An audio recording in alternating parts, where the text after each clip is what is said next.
Assalamualaikum warahmatullahi wabarakatuh. Selamat datang kembali ya teman-teman. Sekarang kita akan masuk ke soal nomor 11. Di sini capaiannya mampu menerapkan hukum Ohm. Soalnya pilihan berganda dengan tipenya itu sedang dan bobotnya itu 7 poin. Langsung aja kita masuk ke pembahasan soal nomor 11. Oke, jadi di sini kita akan coba lihat hukum Ohm itu seperti apa ya. Nah, jadi hukum Ohm itu bilang bahwa arus listrik akan sebanding dengan tegangannya, tetapi berbanding terbalik dengan hambatan konstannya. Jadi arus listrik itu akan sebanding dengan tegangannya, tetapi berbanding terbalik dengan hambatannya. Jadi bisa kita tulis I sama dengan V dibagi R. R itu adalah hambatan yang satuannya ohm, V itu tegangan yang satuannya volt, dan I itu adalah kuat arus yang satuannya ampere. Kemudian di sini kalau kita ngomongin hambatan, ada yang namanya hambatan jenis. Jadi hambatan jenis itu hambatannya sama dengan hambatan jenis dikali L dibagi A. Gitu ya. Jadi rho ini adalah hambatan jenis yang satuannya ohmmeter, kemudian ada L, yang mana L ini adalah panjang kawat, dan A itu adalah luas penampang kawat. Nah, biasanya kawat itu kan bentuknya kan kayak gini ya, kalau kita lihat secara lebih besar. Jadi ini tuh bentuk kawat nih. Nah, kalau kita perhatikan, ini kan luas penampangnya membentuk lingkaran. Oke, jadi sehingga A-nya ini merupakan luasan lingkaran, yaitu A sama dengan pi R pangkat 2. Gitu. Jadi biasanya A-nya itu sama dengan pi R pangkat 2. Nah, sekarang langsung aja kita masuk ke soalnya. Nah, di sini ada soal nomor 11 tipe yang A, capaiannya mampu menerapkan hukum Ohm. Di sini soalnya, sebuah alat listrik menarik 5,6 ampere pada tegangan 220 volt. Jadi di sini kita diketahui yang pertama ada I ini nilainya 5,6 ampere. Kemudian tegangan V-nya sama dengan 240 volt. Kemudian di sini yang ditanya, yang A, jika penurunan voltase sebesar 15%, jadi voltasenya itu menurun. Voltasenya menurun sebesar 15%. Oke. Kemudian berapa arusnya dengan mengonsumsikan yang lain tidak berubah. Jadi R-nya itu tidak berubah. Arus listriknya itu berapa gitu ya. Jadi arus akhirnya itu berapa gitu. Oke. Kemudian pertanyaan yang B, jika resistansi diturunkan 15%. Jadi R-nya itu turun sebesar 15%, berapa arus pada tegangan 240 volt. Jadi arus akhirnya itu berapa? Gitu. Oke. Nah, sekarang kita jawab ya. Di sini kita jawab. Kita jawab yang A dulu. Nah, di sini kita udah tahu ya bahwa rumusnya arus itu sama dengan V dibagi sama R. Ini adalah hukum Ohm yang kita udah tahu di slide sebelumnya. I sama dengan V dibagi R. Nah, di sini I-nya itu I awal. Saya tulis dulu di sini tuh I awal, dan di sini tegangan awal. Oke. Jadi I awal sama dengan tegangan awal dibagi R. Gitu ya. Karena yang A ini tuh R-nya tidak berubah, jadi kita tulis R aja. Gitu. Oke. Nah, sekarang kita coba lihat pertanyaannya, jika penurunan voltase sebesar 15%. Jadi yang awalnya itu V awal ya, V awal itu sama dengan 100%, gitu kan. Sehingga di sini V akhirnya itu turun sebesar 15%, artinya V akhirnya itu menjadi 85%. Oke, jadi 100 dikurang 15 gitu ya, karena 15%. Jadinya di sini 85%. Gitu. Oke. Nah, di sini bisa kita tulis ya, berarti I akhir, oke. I akhir itu sama dengan V akhir dibagi R. Nah, V akhirnya berapa? V akhirnya adalah 85% dari V awal. Oke. Jadi V akhirnya itu 85% dari V awal, atau 0,85 dari V awal gitu. Oke, dibagi R. Oke ya, sampai sini paham ya. Jadi di sini kita simpulkan ya bahwa I akhir itu sama dengan V akhir dibagi R.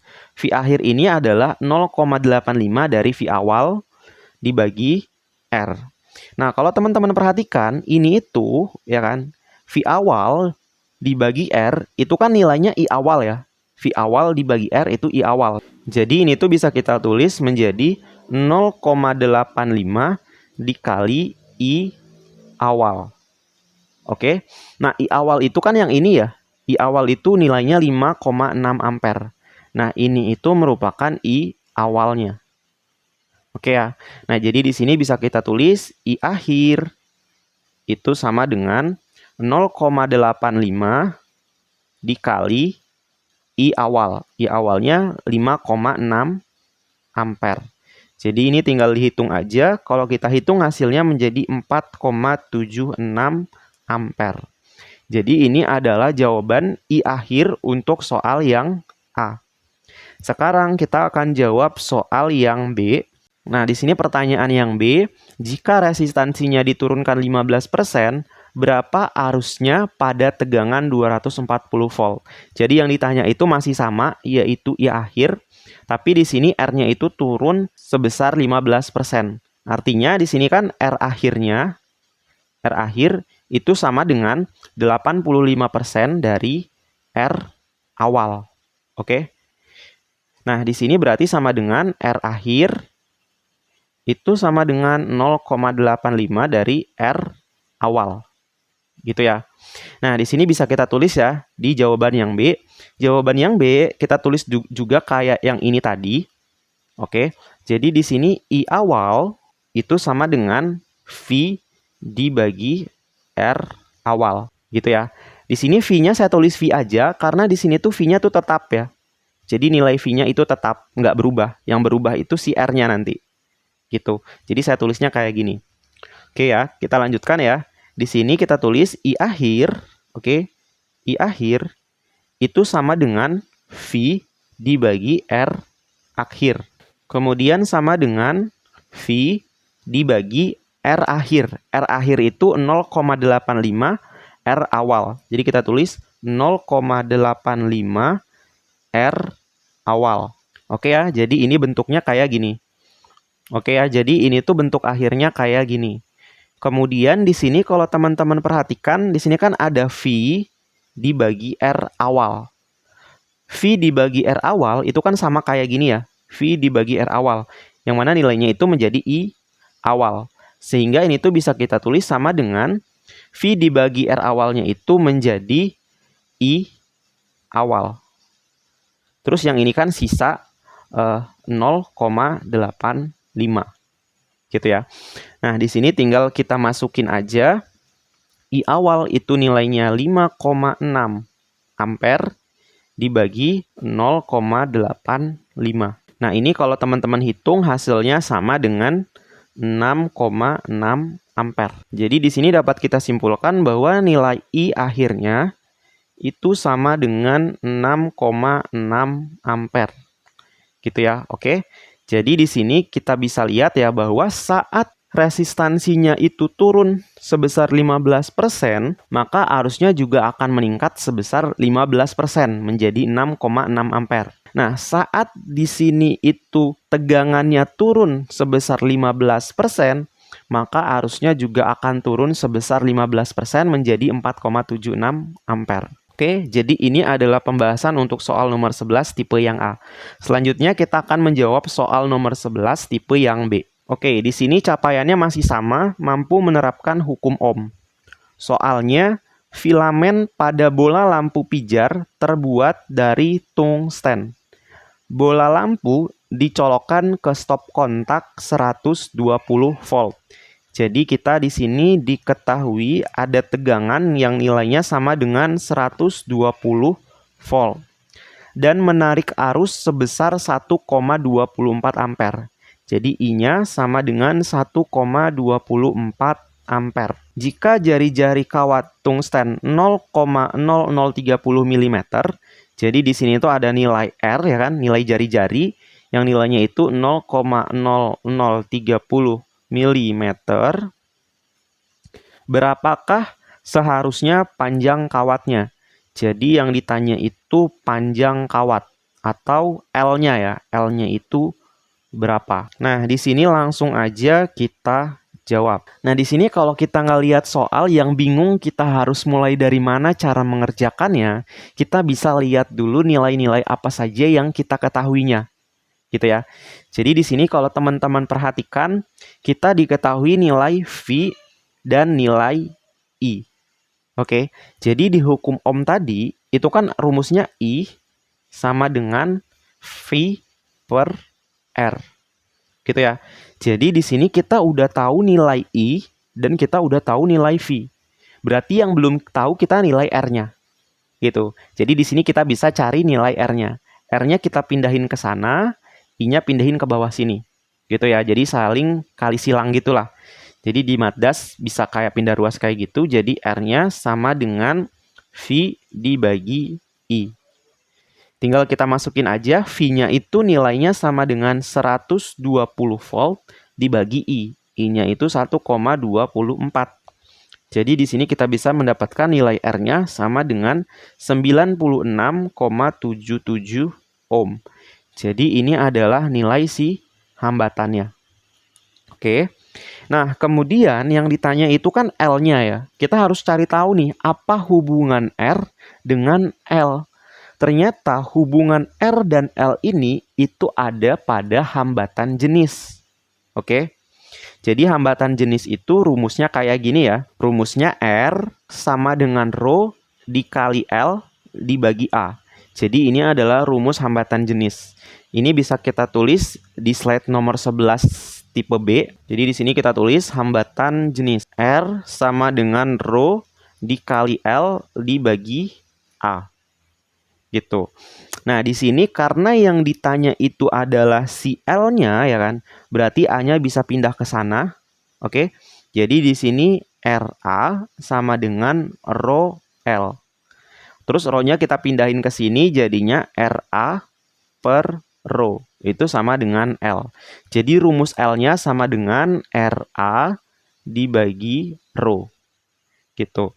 Nah, di sini nilai R-nya udah ada nih ya. Nilai R-nya itu udah ada. Terus di sini nilai A. Nilai A ini itu kita bisa cari dengan rumus A sama dengan Pi R pangkat 2. Gitu. Nilai Pi-nya itu nilainya adalah 3,14. Kemudian nilai R-nya itu di sini ini ya 0,0030 mm.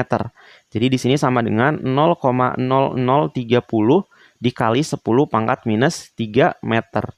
Jadi di sini kita tulis 0,0030 dikali 10 pangkat minus 3 dipangkatkan 2 karena R-nya dipangkatkan 2.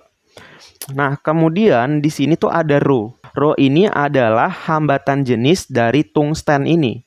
Ya kan? Jadi hambatan jenisnya itu masing-masing bahan itu biasanya udah ada ketetapan nilai hambatan jenisnya.